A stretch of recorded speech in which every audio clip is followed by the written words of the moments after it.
Welcome to Seminole Sidelines Wednesday afternoon. We are live Monday, Wednesday, Friday, 12:30 on the Osceola YouTube channel, Facebook, Twitter. We'll have these up for you on demand so you can watch them on the Osceola.com later on Wednesday. Lots to cover. We might kind of gloss over that men's basketball loss to Miami Tuesday night. It was a bit of a rough night for the Seminoles, especially in the first half there against the Canes. But Curt Weiler joining us, senior writer from the Osceola. I'm Bob Ferrante, the editor of the Osceola. Let's start. We're getting to meet these newcomers in football, these early enrollees on the high school side, but also the transfers. Some good interviews on Tuesday. I think let's start with Gilbert Edmond. He's a guy you wrote a story on, the South Carolina defensive end. Your big takeaways from the discussion with Gilbert. I mean, a guy like Gilbert, when they landed his commitment, I remember my big takeaway was kind of like, I'm not sure he's going to start right away. I'm not sure he's stepping right into a role. We'll see. I mean, there will be some real competition there. But having him or Derek McClendon or Patrick Payton, I mean, having two of those three guys able to come off the bench, I mean, is what you need to have depth-wise at that position to be able to compete at the level I know that Florida State's going to want to compete at next year. I mean, I think it was an impressive. He felt very comfortable yesterday. I think it was one of the probably the more refined interviews, which makes sense because I imagine, I mean, as a guy who led South Carolina in tackles for loss last year, he probably did a few of them. I imagine he has some experience with that more than the high schoolers and more than Kyle Morlock, who didn't really have a big recruitment. So yeah, I think I was impressed by him. I mean, obviously, the South Carolina to Florida State pipeline kind of continues. It's pretty crazy. I mean, each of the last 3 years they brought in at least one, and two of those years they brought in what, five over the last 3 years. But no, I think he I mean said a lot of the right things about. I mean, I think Jaheim Bell certainly helped him. I think he kind of it's interesting. He kind of talked about being so enveloped in the results of his own season that he didn't really take notice of, like, oh, look at what Florida State's doing. Like, he's from Florida, he's from Fort Pierce. So, but he, like, it didn't really take notice, I don't think, of like what they were doing until kind of the season was over and he was able to think about what he wanted to do, and that was entering the portal. Yeah, I mean, he's a pretty athletic guy. I know if you watch the film, and I know a few people athletic enough that a few schools wanted him at outside linebacker, and I think Florida State's pitch of seeing him as a true defensive end, as a pass rusher, run stopper on the edge, was enough to have him beat out. I mean, he was pretty definitely more sought after this time than in his first recruitment out of high school in the 2020 class. Yeah, and wasn't he the one? I think one of the writers asked, "Weren't you a wide receiver and a track guy in high Yep. school?" So some of that athleticism, I Yep. think, will definitely correlate to edge rusher and the obvious statement: you're more athletic than the offensive lineman who is trying to prevent you from getting to the quarterback. A guy who he's probably like taking his spot in Leonard Warner. Leonard Warner did many things. I'm not sure how athletic I would classify him as. So I think if kind of you're replacing, I mean, I say that he's more athletic than me. It's not the scale of like all people, but in terms of people on the FSU football team, he probably wasn't among the most so. And so I think that athleticism, that speed, if he's able to kind of be better on the edge with the speed, I think will make a difference in what kind of whatever role he steps into. I think the criticism of a Leonard Warner was you didn't want to see him in a scheme where he was having to drop back and chase somebody in coverage, Yes. a la that Virginia Yes. game, 2019 or so. And then that was just a bad usage of Leonard, a bad defensive play call. Yeah. He was a much better defensive end. I mean, I hate Right. credit to Leonard Warner. I don't want to turn this into the the Right. the the bash show because he's, I mean, a guy who stuck around and Yeah. definitely left on a better note for sure. But yeah, no, I think, I mean, if you're comparing the two though, I think I mean, it's a definite upgrade when you're bringing back your other kind of three of your two deep and you're replacing probably. I mean, you have some other guys too. I think we think Dennis Briggs is going to be back at defensive end just with how much depth they have at tackle. I know we've liked what we've seen from Byron Turner when he's healthy. I think we like. I mean, we'll see what he can do right away, but I know we like a Lamont Green coming in, the legacy, and a talented kid, no doubt, who had a lot of high school production. So I mean, you feel. I mean, I think you feel better about that room because you bring in a guy like Gilbert Edmond maybe you don't feel as good as the defensive tackle room, but I think last year there was very much a like, well, we feel good about the defensive tackles, which maybe we felt better than we should have, and we don't feel great about the ends. I think you feel better about the defensive line as a whole going into 2023 because of bringing in a guy like him. And then obviously what they did at defensive tackle. Oh, for sure. For sure. And another room that we feel much better about now going into 2023, tight end. And it's in large Yes. part because of Jaheim Bell. Yes. I think, and I didn't want to ask Kyle Morlock this, but he is a redshirt junior, which affords him the opportunity to take a view of 2023 as a developmental acclimation year because this is an unusual jump. I've asked some people trying to do some research. Can't find too many guys who are trying to make this jump from Division II to Power 5. Guys have tried the FCS to Power 5 jump. Jared Verse has done it incredibly well. We've seen some guys, candidly, a Marcus Cushney could not make that jump. So it does not work. It has worked for some quarterbacks, a Bailey Zappi, the Cameron Ward types. I'm very curious about Kyle Morlock. He doesn't also have that insane pressure on him to be the guy right away because you've got Jaheim Bell, you've got Marcuston Douglas. Preston Daniel is a good fit type of guy for a guy that you kind of found as a diamond in the rough, a walk-on type. He's a good piece of the room. But I think the caliber of player, when we were looking at, Cam McDonald is the top guy. Well, now Jaheim Bell is the top guy. You've definitely elevated, I think, the top of that room by bringing in him as well as what Kyle Morlock could bring too. Yeah, I think it's a good point to kind of talk about. I mean, being kind of definitely the guy who's viewed as the secondary kind of transfer tight end they're bringing. If Kyle Morlock was the only transfer tight end you brought in to this room, you'd ask a lot of him right away. It's not to say he can't have a big role right away. I think whereas Jaheim Bell's going to get moved around some, I think he's going to be a more traditional tight end. I think, the tight end blocking improved as the season progressed. I think you saw real growth and comfort there from Marqueston Douglas, who's definitely still going to have a role for sure. They have 3 tight ends on the field at the same time sometimes. So that might be your top 3 right there. But yeah, I think comes in and you would expect will be an upgrade in blocking, but also that's not to say. When you look at his film, yes, the caveat being the D2 and all that, but I think you see, the receiving ability as well, and I agree. I think he's more likely to probably be a 2-year guy, whereas I would think Jaheim Bell's coming here thinking this is going to be my last year. Like he's going into year 4. He's had 3 years at South Carolina. I'm sure he's thinking I want to get used in this offense. Well, I've seen it. And then hopefully like make the jump. And I think that's possible. And I think Kyle Morlock is a guy who could have a solid year this year, really benefit from a year in the strength and conditioning program, learning the offense. And he could even be the breakout candidate more for 2024 when Florida State will be in need of some breakout candidates, dare I say, if we're projecting that far ahead. But no, the D2 to FBS jump is interesting. I thought Chris Thompson, his tight end coach, or who will be his tight ends coach here, talk candidly about. He's a former D2 head coach. Mike Norvell was a former D2 wide receiver, that they have kind of experience at that level, and I think gives them a better idea of that's a guy who. And the truth of the matter is, Kyle Morlock is a 2020 kid. He talked yesterday about, I think he was a receiver who was converted into a tight end, was a little smaller because of it. And he thinks that's why he was also under recruited. It's also, 2020 was, I guess he was a 2020 kid. So I guess he got his he wasn't a COVID like recruiting where it wasn't like the 2021 class, but I think, I don't know. He was in, I know, small town, upstate Georgia. I think it's a place people can get lost.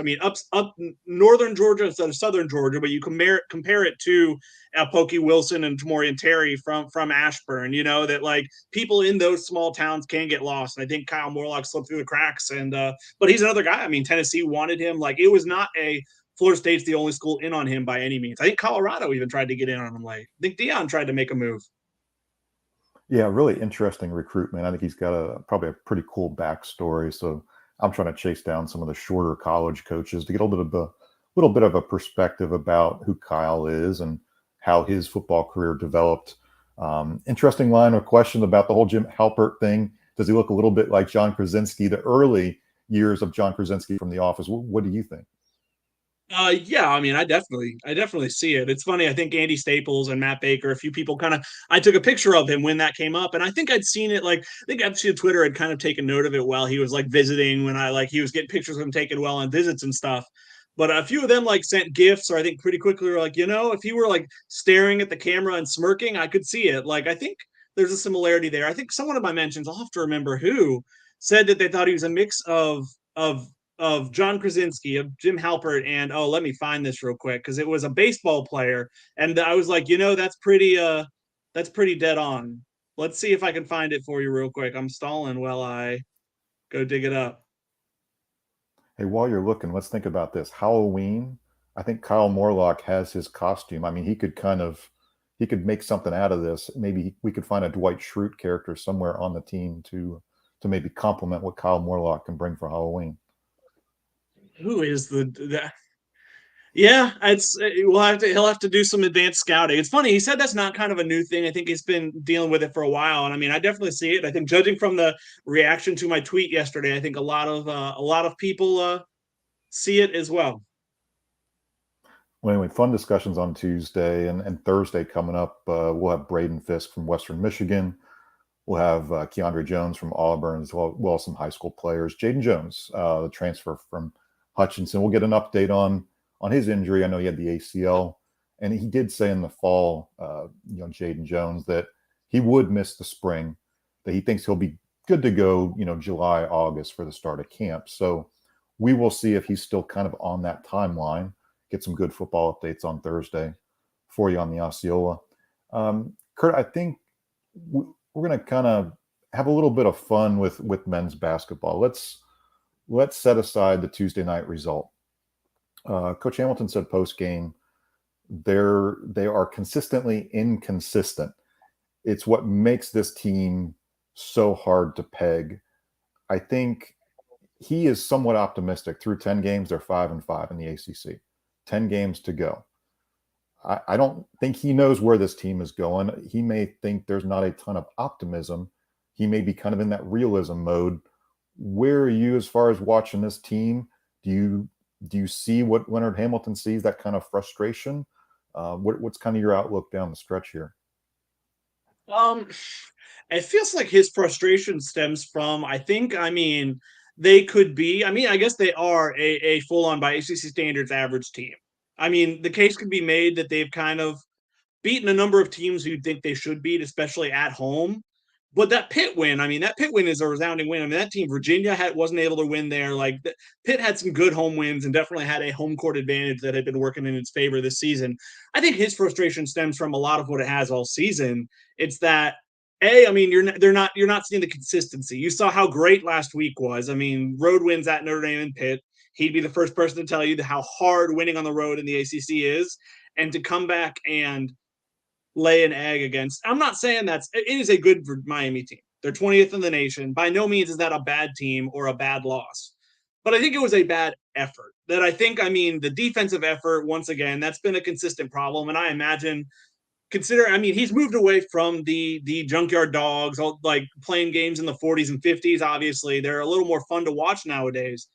But that's still kind of what he's ingrained in from the long tenure, like a long part of his coaching career. And so I would imagine the defensive inconsistencies at times, the wide open three shooters, the struggles on the boards. I mean, I think in the first half last night, Miami had more offensive rebounds than Florida State had defensive rebounds. And I think Miami turned, I think it was 7 offensive rebounds in the first half into 19 points, which is insane. I mean, that's almost 3 points per offensive rebound. But yeah, I think it's just I imagine that drives him nuts, and that's why, he's been pretty quick to pump the brakes. I mean, they're no doubt better. Last night doesn't change that. They won 2 non-conference games. They won 5 ACC games. If they were playing as well as they have an ACC play all season, they probably still wouldn't really be in the tournament conversation, but they wouldn't have been the abomination that was a 2-9 non-conference slate. But he said it Monday. They dug themselves a hole, and we kind of knew a few games into the season the only path to the postseason would be through the ACC tournament and winning it. And I don't think either of us think they can do that, but we haven't seen it consistently enough. But there's no reason to believe they can't finish. I mean, when you look at what's left on the schedule, around 8, 9, 10 wins, which if I told you that at the start of ACC play, I doubt you would have believed me. Yeah, I don't know if I would pick this team to go, say, 4-6 in its final 10 ACC games. I think that might not be a bad finish if you can do that. They do It have would not. some very winnable games left. I mean, Louisville on the road, Yeah. Syracuse here in February, Boston College, you like to think here, that's winnable. We'll see. Rematch here. Yeah. I think what, setting aside the injuries, I think the fan base wants to see the competitiveness, the improvement and development out of the freshmen. They want to see the growth of these younger guys. Coaches can't control the injuries. The injuries have happened, but they can control the player development. I want to see more still from Baba Miller. I think he's, 3 games in, 4 games in. He's going to continue to get better. Chandler Jackson, like to see a little bit more and more from him. Cam Corrin can't get in that foul trouble early. It seems like he was constantly in foul trouble, and that just kills your minutes, especially when you get 2 in the first half. I think fans just kind of want to see the growth from these younger guys, just to feel like you're turning on the TV or you're going to the arena and it's not, here we go again. Just that. And that's what was missing Tuesday, was that energy early on. The lack of energy, I think, is just the frustration. Which is unfortunate because the energy in the Tuck was as good as it's been, I mean, since probably the Florida game. Like, I mean, fans showed up. The student section was sold out. I think the stadium, the arena was probably pretty close to sold out. I'm not sure like the upper decks were, but like the lower decks were pretty darn full. And unfortunately, the team kind of put out a I'll see you next season effort for, I'm sure, a lot of fans. I'm not sure how many more if we'll see a crowd like that. I mean, maybe when UNC comes to town late in the season, just because I mean UNC normally travels well, and it's a brand where people might show up, and it feels a game you could win if you play better than you did last night. But yeah, energy, execution, all that. I mean, it's also to say last night was not as trying to think how to say it, on top of a poor effort, you were unlucky. I mean, Darren Green was what, 1 of 10 or 1 of 11 from 3, and how many were in and out? And Miami was like, you gave Miami too many open threes, but there are days where even if you give them that many open threes, they don't hit that many. I mean, they couldn't miss. You couldn't make, and it was a recipe for a game like that. I don't remember the final margin, but significant. Was it 23? Yeah, it ended up being the worst, the most lopsided loss of the season, and that's Yeah. that's the bummer when you lose to a rival like that, especially one that you've beaten 9 straight times. It's frustrating, but we'll see what happens. Clemson, another ranked team, comes to Tallahassee on Saturday, 5 o'clock. Should be another good game, and we'll see how Florida State stacks up there. Let's go on the women's team. Very, very fun team to watch. We've enjoyed covering them, watching the games on TV. Thursday night game up at Notre Dame, top 10 opponent. I've been really, I think we've all kind of focused on Tanaya Latson. The star of late has been Sarah Bigetti, who's had 5 straight really good, productive offensive games. A point guard who it seems like is getting more comfortable knowing when to pass, knowing when to shoot. And she's really becoming, they can throw Bigetti and Latson, and then they've got all the other veteran pieces, the transfer pieces around them. This is starting to feel like a team that, yes, they're now ranked 24th in the AP poll, and they can make some noise. Yeah, it's fun. I mean, both this week, the men and the women both had kind of 2 ranked games. The men have the 2 games at home. The women are playing Notre Dame on the road, which is a top 10 matchup, and then Duke, I think, is like 16th at home. So for the men, it was like, how much have they improved? Can they play spoiler? Could they like put a bruise on someone's NCAA tournament resume? For the women, it's very much a like, how legit are they weak? Like, we know they're good. They've exceeded my expectations. I would imagine they've exceeded yours, but they're sitting there. I mean, they're 7-2 in the ACC.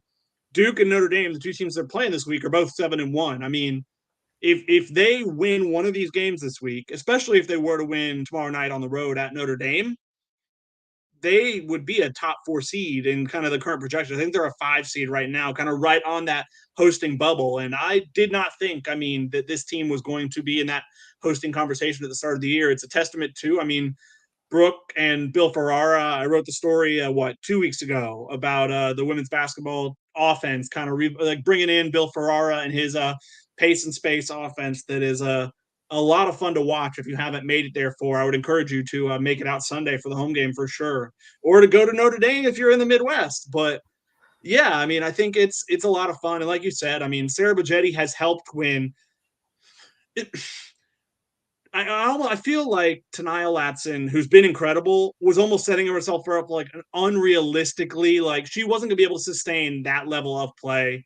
To some degree, the freshman wall was going to hit. And it's not to say she's been bad. She's just not been otherworldly as much lately. And Sarah Buggetti has been a big help with that. I mean, really stepping up in a few games when they've needed her, because it's Yeah, not realistic to expect a freshman or really any player to put up 20 points a night.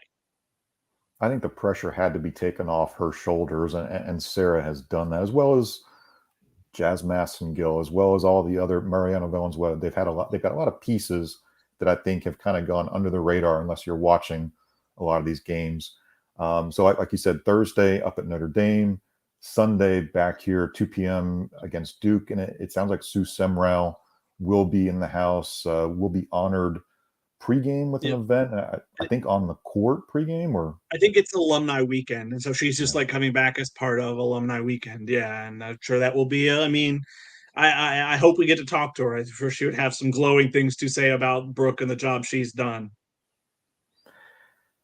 It's cool because I do think Sue looks at Brooke as almost a daughter, certainly a mentor For sure. relationship there, and Yeah. that's if she wanted this program to be taken over by Brooke. I mean, that was very, very clear, and I think we're all happy for Brooke's success. To put it in perspective, Florida State was 9th in the preseason poll, ACC women's basketball preseason poll. They're 3rd in the standings right now A as half we game sit. back. Yeah, very, very close to the top. So good position for the women to be in as we get into the stretch run. Okay, so we've hit on football, men's and women's basketball. Baseball practice starts on Friday. Full practice. They've been doing small groups here for a little while. I know, Curt, you're kind of putting together some thoughts before we get to go out there to practice. Just real quick, kind of your early thoughts, your early questions about what's to come. Yeah, it's going to be interesting. I mean, I wrote about it at my old job, kind of in a week of this press conference. Link Jarrett didn't shy away from kind of why he was brought here. I'll go so far as to say I'm not sure this is the team that's going to bring him the national title. Could I be wrong? Absolutely. Some of those Notre Dame teams were, I think, far better than they looked on paper. There are some real questions. I mean, Florida State, you're not really seeing, either you're not seeing in the preseason polls that are starting to come out, or they're not very high if they're in. I think they might have snuck in the bottom of the top 25, almost probably because of the brand name reputation that Florida State has, and that Link Jarrett, I think, has for the success he's had at kind of everywhere he's been. But no, it'll be interesting. I mean, the Link Jarrett effect right away, I think, will be significant. I think fans who've been bemoaning, who maybe haven't been as motivated to watch some of the teams of late with how things looked near the end of the Mike Martin Sr. era and really throughout the Mike Martin Jr. era, I think you'll see cleaner defense. I think you'll see lower strikeout numbers. I think those are going to be big deals. You have a few offensive pieces that I think you'll really be able to build around. I mean, Jaime Ferrer was a really promising freshman who I think is coming back now. Boys to have maybe an even better sophomore season. I know James Tibbs, another promising freshman who had off-season surgery, but is working his way back now. But I think it's going to be good to go in time for the season. And I think is another nice piece. I think getting a guy like Cameron Thomas, who's going to play third base for them on campus, was a huge deal. He was a highly rated high school senior last year who passed up on the draft, and I mean did that with how the draft works now, with they pushing it back after Link Jarrett arrived. He could have easily said, well, I was gonna play for Meat. I don't know, Link. I don't know if I maybe it's better for me to just go tell teams you can draft me after I maybe been saying before you haven't. But he kind of stuck to what he originally was going to do and is here, and that's I think a big deal. think the offense is going to be. I worry a little about the pitching just because you're having to replace two guys who ate a lot of innings in Parker Messick and Bryce Hubbard. And you're losing, I think, your two most heavily used, very heavily used bullpen arms in Jonas Colaro and Davis Hare. I think the first few weeks of the season are going to be a big deal for figuring out how the weekend rotation shakes out, who you can rely on in the bullpen kind of before ACC play kicks off. I there's no reason not to have faith in Link Jarrett because, like I said, because of what he's done really throughout his career. But there are a lot of questions, and I think it is justified that if people aren't especially high on this Florida State team coming into the season with the lingering questions. Yeah, I think we love the talent. We love the potential guys in the rotation. There are questions. Yes, Can Wyatt Wyatt Crowell Corral. Yes, is he a Friday guy? Is he I don't know. Carson Montgomery, he seemed to kind of throw great for 4 innings at a time, and then all of a sudden the curveballs were spiked in the dirt. His stuff is phenomenal. Jackson Baumeister passed up MLB, draft opportunities. Stuff is really, really good. They've got some high-end potential weekend rotation guys. It's just a question of, when they get out there, can they perform in the moment? Do they have the composure? Do they have the control? Do they induce the ground balls? I think Link wants the infield to take care of business and clean up the ground balls. And this is going to be a much more fundamentally sound team around the pitching staff. So we won't see as many of those teams get 4 outs, and that leads to extra runs. So, yeah, I think Link Jarrett would tell you if you're not fielding, you're not playing. I mean, obviously you get the DH, you get kind of one spot to hide a guy, but there will not be any kind of playing people if there's uncertainty if they can play that position. I mean, I think I'll try and find it. I'll go share it on the baseball board. There was I think Link and his staff spoke at a coaching convention a few years ago. I think Brett Nevitt found a diagram he shared. It was like a fielding diagram of like how he splits up the field. And I couldn't even really decipher it, but it speaks to how just detail oriented and attentive he is to those kind of things. I mean, there are a lot of complex signals there. He wants smart baseball players, shall we say. I mean, there is sometimes I feel like a narrative around baseball players, and that will not apply to this team whatsoever. yeah, so we're really interested to see what happens with baseball. I think lots of exciting times ahead covering both of those programs, baseball and softball. You'll see a fan day for softball on February 4th if you're in Tallahassee, or if you can make it down. Same thing for baseball on February 11th. So we're getting really, really close to the start of seeing 2 premier programs back out there on the field. So as we kind of wrap up, a lot of recruiting stories in the Osceola too. I know Charles Fishbine's had a nice breakdown, some kind of insider notes on what's going on with recruiting, both out of junior days. He was down at a big South Florida 7-on-7 event. The good thing about Fish living down in Fort Lauderdale is he's close to some of those big 7-on-7 events that happen, around the clock. So good insider notes there. If you're not a subscriber to the Osceola, check us out. You can subscribe for year-round coverage, Florida State football, recruiting, all sports. Big junior day number 3 coming up this Saturday too. We're expecting, another pretty big group of prospects. We've had 2 big groups already, quite honestly, but look for that visitor list. We'll be updating it throughout the next couple of days on our recruiting board. Curt, I think that's probably about a good place to stop. We've been going almost half hour here. I think we've hit on, again, football, basketball, baseball, softball recruiting. Look for more coverage on Thursday from the newcomer interviews on the football side. We'll try to sneak out there to baseball practice, whether it's Friday or Monday. Weather permitting, we'll get out there to kind of get an early look at some of these teams. The weather on Wednesday here in Tallahassee, not so bueno for the outdoor sports. But Well, we got about a tornado warning like an hour ago. I think there was an actual tornado on the ground, as crazy as that is. We don't get that. We're used to hurricanes here, not tornadoes so much. I looked at the radar earlier and I thought, is this going to be a bad storm, or is this going to be just, a storm? You never quite know. My dog's already protesting the fact that I don't think he's going to get a walk today. It seems like it's going to rain straight through till about 7. So not his favorite days, but yes, hopefully better Friday. I think we'll probably talk, I'm sure, some junior day preview. We should have a visitor list by then that we're able to kind of share who we're expecting in. I know there are already quite a few. I think this has the chance to be maybe the highest profile of the of the weekends kind of, and then obviously I think in-person recruiting after this weekend shut down through into March when spring football kicks off. Yeah, it's kind of weird because February 1st is around the corner. It'll be next Wednesday, a week from today, and likely, possibly, no signees. Whether it can't be transfer because the portal is obviously closed. I Yeah, don't it's think we're going to crazy. see It's a high school February signing. 1st. Yeah, No, yeah, unless there were like the one thing I guess I could theoretically see, and this isn't based off intel, is there a DB? Not that you really need another DB. You did pretty well there. Maybe a Patrick Surtain helps late with but it seems like, I mean, seeing where the coaches are this week, they're out more on 24, 25 kids. They haven't really been.